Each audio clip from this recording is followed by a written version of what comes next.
이 이야기는 1980년대 전남의 한 시골 마을에서 실제로 전해 내려오는 사연을 바탕으로 재구성되었습니다. 등장인물의 이름과 일부 상황은 사생활 보호를 위해 바뀌었지만 대문 앞에 놓인 아기와 그 아이를 키운 한 여성의 선택만큼은 사실에 가깝습니다. 이 이야기는 인터뷰와 마을 사람들의 증언, 그리고 그녀가 남긴 짧은 수첩 기록을 토대로 구성되었습니다. 1980년대 한국은 급격한 산업화의 물결 속에 있었습니다. 도시로 사람들이 몰려갔고 시골 마을은 점점 더 조용해져만 갔습니다. 그 시절 가난과 체면 사이에서 어쩔 수 없는 선택을 한 사람들이 있었습니다. 버려진 아기. 그것은 그 시대의 아픈 현실이었습니다. 하지만 모든 버려짐이 비극으로 끝나지는 않았습니다. 어떤 버려짐은 새로운 사랑의 시작이기도 했으니까요. 1983년 초겨울, 전남의 한 작은 농촌 마을은 늘 그렇듯 조용했습니다. 새벽이면 닭 울음소리와 바람에 흔들리는 배숲소리만이 들리던 곳. 그날도 평소와 다르지 않은 새벽이었습니다. 동이 트기 전 가장 어둡고 가장 추운 시간. 으앙 무슨 소리지? 아직 해도 뜨지 않은 시간, 대문 밖에서 아주 작지만 분명한 울음소리가 들려왔습니다. 처음엔 고양이인 줄 알았습니다. 아니, 고양이이길 바랐는지도 모릅니다. 하지만 울음은 점점 또렷해졌고 가슴을 파고들 듯 애절했습니다. 그것은 사람의 울음이었습니다. 아주 작은 사람의 울음. 그녀는 이불을 걷어차고 일어났습니다. 차가운 마루를 맨발로 걸어 대문으로 향했습니다. 손이 떨렸습니다. 무엇을 보게 될지 이미 알고 있었기 때문입니다. 문을 열자 대문 앞에 작은 바구니 하나가 놓여 있었습니다. 헝겊에 쌓인 아기. 새벽 서리가 내린 바구니 안에서 아기는 울고 있었습니다. 얼굴은 새벽 공기처럼 차가웠고 울음은 힘이 없었습니다. 아마도 오래 울었을 겁니다. 목이 쉬어 있었으니까요. 아이고 세상에나. 그녀는 한참을 그 자리에 서 있었습니다. 주변을 둘러봤습니다. 아무도 없었습니다. 어둠만이 마을을 감싸고 있었습니다. 바구니 안에는 작은 쪽지 하나가 있었습니다. 떨리는 손으로 쓴 듯한 글씨. 부탁합니다. 잘 키워주세요. 그게 전부였습니다. 이름도 생년월일도 아무것도 없었습니다. 다만 누군가의 절박함만이 그 짧은 문장 속에 담겨 있었습니다. 그녀는 알았습니다. 이 아이를 안는 순간 자신의 인생이 완전히 바뀔걸. 조용했던 일상이 끝날걸. 혼자였던 삶이 더 이상 혼자가 아니게 될걸. 하지만 그녀는 바구니를 들어 올렸습니다. 아기를 품에 안았습니다. 그 순간 울음이 멈췄습니다. 아기가 그녀를 올려다봤습니다. 아직 초점도 제대로 맞지 않는 눈으로.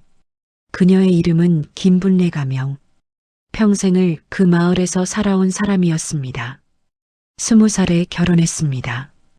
평범한 농사꾼과 행복했습니다. 적어도 처음 몇 년은. 남편은 성실했습니다. 술을 하지 않았고 도박을 하지 않았고 아내를 때리지 않았습니다. 그 시절 시골에서는 그것만으로도 좋은 남편이었습니다. 하지만 아이가 생기지 않았습니다. 1년이 지나고 2년이 지나고 5년이 지나도 시어머니의 핀잔이 시작됐습니다. 마을 사람들의 수군거림이 들렸습니다. 아이도 못 낳는 여자. 그녀는 그 말을 듣지 않은 척했지만 가슴은 무너져 내렸습니다. 그리고 결혼 7년째 되던 해 남편이 쓰러졌습니다. 논에서 일하다 갑자기 뇌출혈이었습니다. 병원까지 1시간이 넘게 걸렸던 그 시절 남편은 병원에 도착하기 전에 이미 숨을 거뒀습니다. 30살도 되기 전에 그녀는 과부가 되었습니다. 재혼 이야기가 나왔습니다. 시댁에서도 친정에서도 아직 젊은데 평생 혼자 살 순 없지 않느냐고 했습니다. 하지만 그녀는 고개를 저었습니다. 이 집을 지키겠습니다. 남편이 남긴 논을 지키겠습니다. 그렇게 15년이 흘렀습니다. 농사로 먹고 살 만큼만 벌며 누구에게도 크게 기대지 않고 살아온 사람. 조용했습니다. 외로웠지만 평온했습니다. 마을 사람들은 그녀를 이렇게 불렀습니다. 참 성실한 사람. 하지만 그 말 속엔 늘 외로운 사람, 불쌍한 사람이라는 뜻도 함께 담겨 있었습니다. 그녀도 알았습니다. 사람들이 자신을 동정한다는 걸. 하지만 괜찮았습니다. 동정이라도 받는 게 무시당하는 것보다는 나았으니까요. 아기를 내려다보며 그녀는 중얼거렸습니다. 나 같은 사람이 키워도 되나? 그러나 아기의 손이 그녀의 손가락을 꼭 붙잡았습니다. 그 작은 힘이 그녀의 마음을 붙들었습니다. 15년 만에 처음으로 누군가 그녀를 필요로 했습니다. 신고를 할 수도 있었습니다. 면사무소에 전화하면 됩니다. 경찰에 연락하면 됩니다. 복지시설이 있을 겁니다. 아기를 맡길 곳이 있을 겁니다. 그게 맞는 선택일지도 모릅니다. 법적으로도 상식적으로도. 하지만 그녀는 아기를 품에 안고 집 안으로 들어왔습니다. 우선 따뜻하게 해줘야 했습니다. 아기의 몸이 얼음처럼 차가웠으니까요. 아궁이에 불을 지폈습니다. 따뜻한 물에 수건을 적셔 아기의 몸을 조심스럽게 닦아줬습니다. 자신의 옛 속옷을 찢어 기저귀를 만들었습니다. 아기가 울었습니다. 배가 고픈 겁니다. 하지만 그녀에게는 분유가 없었습니다. 젖병도 없었습니다. 당연했습니다. 아이를 낳아본 적도 키워본 적도 없었으니까요. 어쩔 수 없이 설탕물을 만들어 숟가락으로 조금씩 먹였습니다. 아기는 허겁지겁 삼켰습니다. 해가 뜨자마자 그녀는 마을 보건소로 달려갔습니다. 간호사에게 사정을 설명했습니다. 신고는 하셨어요? 아직요. 일단 아기가 너무 약해서. 간호사는 한숨을 쉬었습니다. 처음 있는 일도 아니었습니다. 그 시절엔 종종 있는 일이었으니까요. 분유랑 젖병 드릴게요. 기저귀도. 그런데 블레씨 키우시려고요? 하루만 있다가 생각해 보려고요. 그 하루는 이틀이 되었고 이틀은 일주일이 되었습니다. 일주일은 한 달이 되었습니다. 아기는 그녀의 품에서 잠들었고 그녀는 아기의 숨소리를 들으며 잠을 설쳤습니다. 분유를 타는 법도 처음엔 몰랐습니다. 물 온도를 잘못 맞춰 아기가 혀를 대기도 했습니다. 기저귀 가는 법도 서툴렀습니다. 아기 엉덩이에 발진이 생겨 밤새 울기도 했습니다. 하지만 그녀는 배웠습니다. 느리지만 정성껏. 그리고 어느 날 문득 깨달았습니다. 이 아이 없이는 이제 못 살겠구나. 며칠 지나지 않아 마을 전체에 소문이 퍼졌습니다. 불례가 아기를 주었대. 어디서? 대문 앞에 버려져 있었대. 그래서 신고는 했어? 글쎄 키운대. 뭐, 혼자 사는 사람이 무슨 애를 키워? 수군거림이 시작됐습니다. 남의 애를 왜 키워? 나중에 버림받으면 어쩌려고. 돈도 없는데 애를 키워? 나중에 학교는 어떻게 보내려고. 쯧쯧, 외로우니까 그러는 거지. 불쌍해서 어쩌나. 수군거림은 그녀의 귀에도 들렸습니다. 마을 우물가에서, 장에서, 들판에서. 사람들은 그녀를 보면 이야기를 멈췄지만 그녀가 지나가면 다시 속삭이기 시작했습니다. 하지만 그녀는 고개를 숙이고 묵묵히 걸었습니다. 말 대신 하루하루를 성실히 살았습니다. 아기를 등에 업고 김을 맸습니다. 젖병을 들고 논두렁에 앉았습니다. 밭일을 하다가도 아기가 울면 달려갔습니다. 힘들었습니다. 정말 힘들었습니다. 밤새 아기 때문에 잠을 못 자고 다음날 농사일을 해야 했습니다. 허리가 끊어질 것 같았습니다. 손발이 부르텄습니다. 하지만 아기는 잘 자랐습니다. 웃음이 많았습니다. 까르르 웃는 소리가 집안을 가득 채웠습니다. 15년간 조용했던 집에 생기가 돌았습니다. 사람을 잘 따랐습니다. 마을 사람들이 지나가면 손을 흔들었습니다. 처음엔 수군거리던 사람들도 아기의 웃음 앞에서는 미소를 지었습니다. 계절이 바뀌었습니다. 한 번, 두 번, 세 번. 아기는 더 이상 아기가 아니었습니다. 걷기 시작했고 말을 하기 시작했습니다. 그리고 마을 사람들도 서서히 받아들이기 시작했습니다. 저 아이는 이제 이 마을의 아이라고. 아기가 말을 배웠을 때 처음 부른 말은 엄마였습니다. 정확히는 음마였지만 그녀는 알아들었습니다. 그날 저녁 밥상 앞에서 그녀는 한참을 울었습니다. 내가 엄마구나. 평생 한 번도 불려본 적 없는 이름. 평생 한 번도 될 수 없을 거라 생각했던 존재. 아이는 그녀를 엄마라고 불렀습니다. 아무런 의심도 주저함도 없이 아이는 그녀를 세상의 전부로 여겼고 그녀는 아이를 삶의 이유로 삼았습니다. 유치원에 보낼 나이가 되었을 때 그녀는 고민했습니다. 호적에 올려야 했습니다. 법적으로 자신의 아이로 만들어야 했습니다. 면사무소 직원이 물었습니다. 입양 서류는요? 그게 서류가 없어요. 그냥 주워서 키운 거예요. 복잡한 절차가 시작됐습니다. 경찰 조사, 관청 방문, 서류 작성.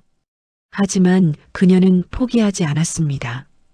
한 달에 한 번씩 읍내까지 버스를 타고 갔습니다. 글도 잘 모르는 사람이 어렵게 서류를 작성했습니다. 그리고 1년 후 드디어 호적에 이름이 올라갔습니다. 김순희 가명, 어머니 김불래. 그날 그녀는 호적 등본을 품에 안고 집으로 돌아오며 울었습니다. 학교에 보낼 때는 또 다른 걱정이 생겼습니다. 아이가 자신의 출생을 알게 되면 어쩌나. 친구들이 놀리면 어쩌나. 상처받으면 어쩌나. 하지만 아이는 아무것도 물어보지 않았습니다. 엄마, 나 아빠 없어? 응. 엄마도 아빠 없어. 우리 둘이만 있어. 그럼 엄마가 아빠도 해. 아이는 환하게 웃었습니다. 그게 전부였습니다. 학교 운동의 날 다른 아이들은 아빠, 엄마가 다 왔습니다. 순이에게는 엄마만 왔습니다. 낡은 옷을 입고 거친 손을 한 나이 든 엄마.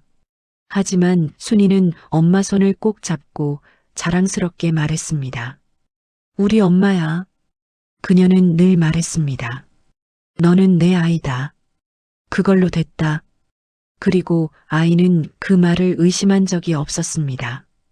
그렇게 20년 가까운 시간이 흘렀습니다. 아이는 청년이 되었습니다. 순이는 공부를 잘했습니다. 선생님들은 대학에 보내야 한다고 했습니다. 하지만 그녀에게는 돈이 없었습니다. 농사로 하루하루 먹고 사는 것도 빠듯했습니다. 순이는 알았습니다. 그래서 아무 말도 하지 않았습니다. 고등학교를 졸업하고 도시로 나가 취업을 했습니다. 작은 회사의 사무직이었습니다. 짐을 싸는 날 둘 다 말이 없었습니다. 무슨 말을 해야 할지 몰랐습니다. 아니, 말을 하면 울 것 같아서 참았습니다. 버스 정류장까지 함께 걸어갔습니다. 버스가 왔습니다. 순이가 짐을 들고 버스에 올랐습니다. 그리고 창문 너머로 말했습니다. 엄마, 나 꼭 다시 올게. 돈 벌어서 엄마 편하게 해줄게. 그녀는 웃으며 손을 흔들었습니다. 그래, 조심히 가라. 밥 잘 챙겨 먹고. 버스가 떠났습니다.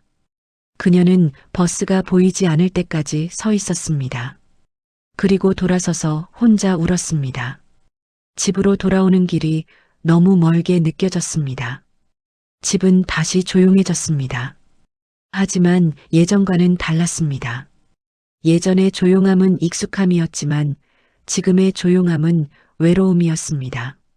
순이의 방은 그대로 두었습니다. 이불도 책상도 옷도 언제든 돌아올 수 있도록. 한 달에 한 번 순이가 전화를 했습니다. 동네 가게 전화로. 엄마 나야. 그래, 잘 지내니?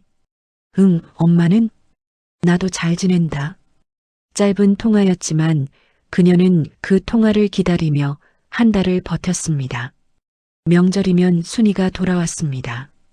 짧은 시간이었지만 그 시간만큼은 집이 다시 살아났습니다. 하지만 예전과 달랐습니다. 이제 기다림이 생겼기 때문입니다. 순이가 25이 되던 해였습니다. 어느 날 순이가 집에 왔습니다. 명절도 아닌데 표정이 심각했습니다. 엄마 앉아. 그녀의 가슴이 철렁 내려앉았습니다. 이 순간이 올 줄 알았습니다. 언젠가는 와야 할 순간이라는 걸 알았습니다. 엄마, 나 알았어. 뭘 알았니? 내가 엄마 친딸이 아니라는 거.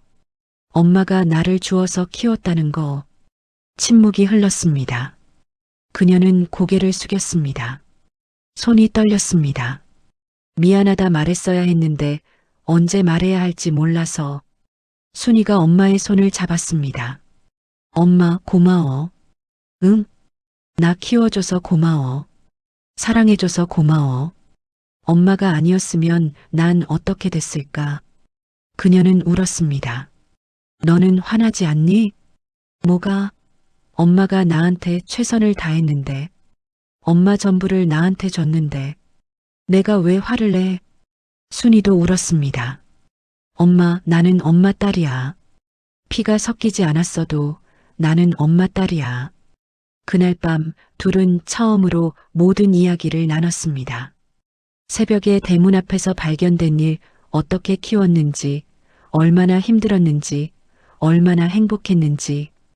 2000년대 초반 어느 날 낯선 사람들이 그녀의 집을 찾아왔습니다. 중년의 여자와 남자, 도시 사람 같았습니다. 혹시 김블레 씨 댁이 맞습니까? 네, 그런데요. 저희가 아기를 찾고 있습니다. 20년 전에 이 마을 어딘가에 두고 온. 그녀는 알았습니다. 이들이 누구인지. 여자가 떨리는 목소리로 말했습니다.